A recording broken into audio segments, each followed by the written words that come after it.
ಗಳಿಸಿದ್ರೆ ಬಹಳ ಚಲೋ. ಖುಷಿ ಇವತ್ತು ಸಮಯದ ನವಲಗುಂದದ ನಾಗಲಿಂಗಪ್ಪ ಅಂತ ಒಬ್ಬ ಯತಿ ಇದ್ದ.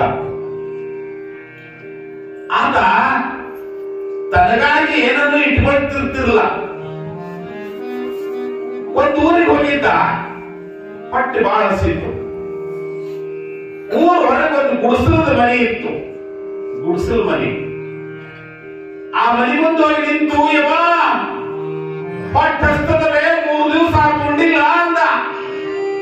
ನಮ್ಮೊಂದು ಐವಳಗತ್ತೆ ಬ್ರಾಹ್ಮಣರಗತ್ತೆ ಭೌತಿ ಭಿಕ್ಷಾ ಅಂದ ಅಲ್ಲಿಲ್ಲವ.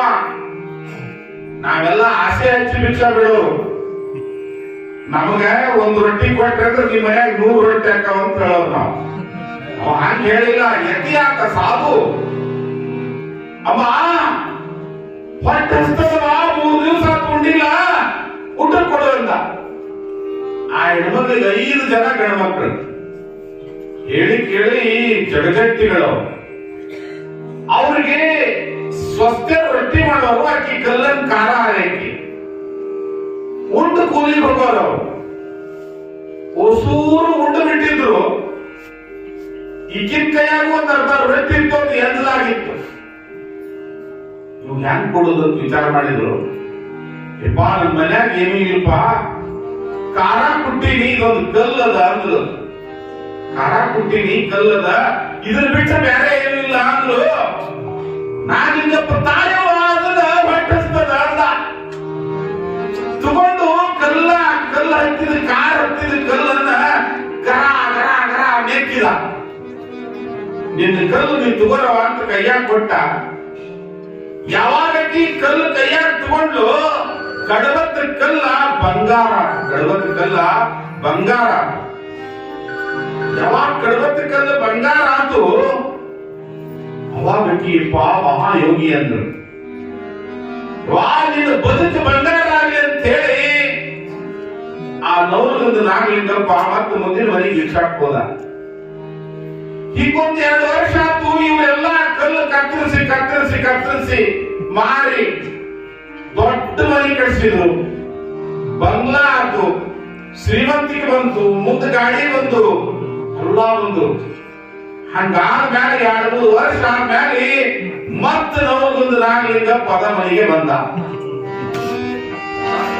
ಬಂದು ಯಾವ ಹೊಟ್ಟಸ್ತದವೇ ಅಂದ. ಯಪ್ಪ ಮತ್ತೆ ಬಂದಿವ ಅಂದ್ರು. ಮತ್ತೆ ಬಂದು ನಮ್ಮಪ್ಪ ಅಂದ್ರು.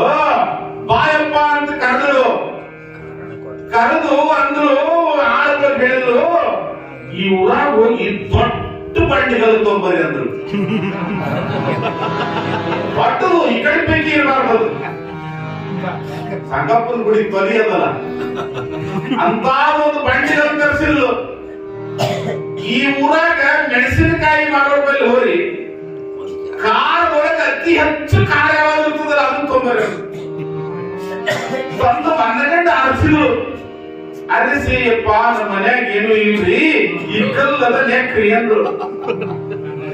ನಾಗಲಿಂಗಪ್ಪ ಯತಿ ಆತ, ಆರೂಢ ಸಿದ್ಧಾರೂಢರು ಒಡನಾಡಿ ಆತ ಅಂದ. ಅಂದವ ನೆಕ್ಕಿದ, ಎಲ್ಲಿ ಬೇಕಲ್ಲಿ ಬೆಂಕಿ ಹತ್ತು, ಉರ್ಲಿಕ್ಕತ್ತು, ಸಿಟ್ಟು ಬಂತು. ನನ್ನ ನಾಲಿಗೆ ಹೆಂಗ್ ಉರಿತದಲ್ಲ ಹಾಗೆ ನಿನ್ನ ಸಂಪತ್ತು ಉರಿದು ಹೋಗ್ಲಿ ಅಂದ.